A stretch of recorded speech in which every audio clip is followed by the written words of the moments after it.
Hey everyone, welcome to video number 4 in my series of 50 videos celebrating my 50th birthday and my love of tabletop role-playing games. My name is Paul. I'll be your GM for a little while.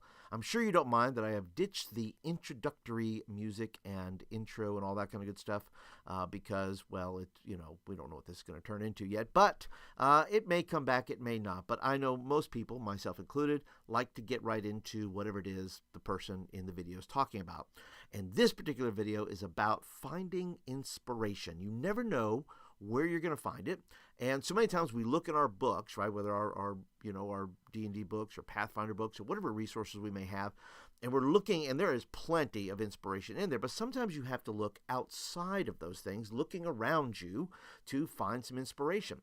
And just recently, I have a store near me called Second and Charles, and they have a bin of free books that are outside their store, and they are added to weekly, I believe, if not daily. And so I have found plenty of books there, but I always look in there for inspiration. So I am poking around in there, and lo and behold, what do I find but this awesome book?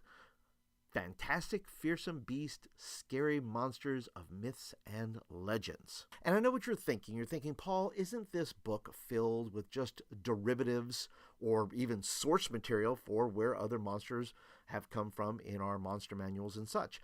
Yes, that is true, but I think this book has first of all the simple dynamic of it. It's a not a big book like our gaming books. It is actually a book put out by Amber Books and put through the Scholastic, which is the school, like when you used to go to the book fair and so forth, the Scholastic's books that they would have for sale there. And just looking through this book, I think inspiration comes when you just have a different feel and a different view and a different vibe on something. And yeah, like I said, there are probably in our books something that is something like this, or the creators found something, in this source and made it something. But I still think there's some inspiration to be found in looking through a book like this, just to kind of get our own ideas of what we want to play or what we want to put in there. So let me show you a few of these that I found to be most interesting. Let's start with this fantastic creature right here, the Bane Sashura. And as you notice in the top left there, not only the name there, but the pronunciation, which there has been much ado about how our creatures in your monster manuals and our creature books and whatnot, how are these pronounced? And we're always looking for, we want to be able to click on something and say, how is this pronounced? Like in dictionaries or other things where you have a word that, that's maybe in a foreign language, something like that. How is that pronounced? This gives you the pronunciation, which I think is fantastic. And you can see here, it kind of does kind of an anatomy deal here where it kind of points out the various features. And as you can see here, it has the head of a water buffalo. And I know it would be easy to say, well, this looks like a minotaur off the bat. But I think what makes it even scarier is that it's a water buffalo head. It's not a traditional creature, if you will, that that you can tell well, it kind of looks like maybe a minotaur if they've seen one of those. But in reality, it is a water buffalo. The head there, it says, looks like a grotesque, overgrown bull. He has a flat forehead, large eyes, and so forth. I like what it says about the horns. If you look at the top right there, it says a pair of huge horns curved toward the back of the head, so they grow backwards, not upward. I like the body and the legs there. Basically, this is not it's kind of a slobby creature, if you want to call it that. It's got the big belly. It's almost like an old mafioso leg breaker here coming in. But I love the fact that the hands and the legs look like elephant. Maybe what an elephant might have. And so I think that makes for great little things you can do, like you could give this creature stampede, or you could add maybe some tusks, right? It has this wicked looking sword there. That's amazing. And the whole background, if you look on the right side of the page, it actually gives you the background in a clear and concise manner where you're not looking through pages of stats or stat boxes or anything like that. This is kind of an open deal here where you can kind of create your own thing, which I really enjoy. But it basically gives you a one-shot adventure. It literally does. If you read there, if you kind of look through it, it gives you like the, where it's located, like at the bottom there. It gives you the background that this is done in India. And basically this creature shows up on the lakes or rivers there, and it basically demands, extortion money for their children or their wives or whatever maybe this creature has taken from them. And it comes in and says, listen, you're going to pay me, or I'm going to, do something terrible to your family.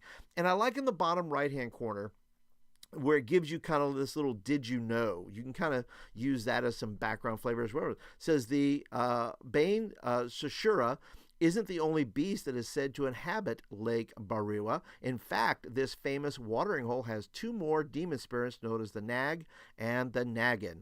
Nagas are nature spirits and the protection of springs, wells, and rivers.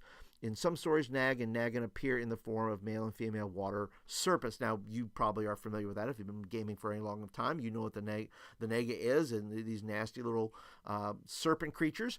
But how cool would that be to have this whole river adventure where you're trying to protect, this village from this creature, and from, you go down, and maybe you have to go down into the river to actually, there's a layer underneath, or the river, as it says here, acts, as a pathway into another realm, into another plane. And maybe adventurers go into the plane and they're actually in the world of the Naga, and they have to hunt down the lair, where this creature comes from, and they have to get the children back. So it really makes for a very cool one-shot adventure type deal that you can put your own stats in there. It gives you some more flavor in there, all this kind of good stuff. And that's it for today, guys. I just wanted to share some inspiration with you on looking for inspiration, that literally you can be inspired by anything. You can be inspired. Go to your local public library. Maybe go check out your museum in town and go check out some of the architecture or sculptures or things that are in there. Or maybe just go down to your Second and Charles and look through a bin of free books there, and maybe you might find what I found, which was just a little treasure book of some background and some really quick one-shot type adventures that could go on or become a campaign or something like that. So guys, I hope that you enjoyed this video. If you did, please be sure to hit the like button.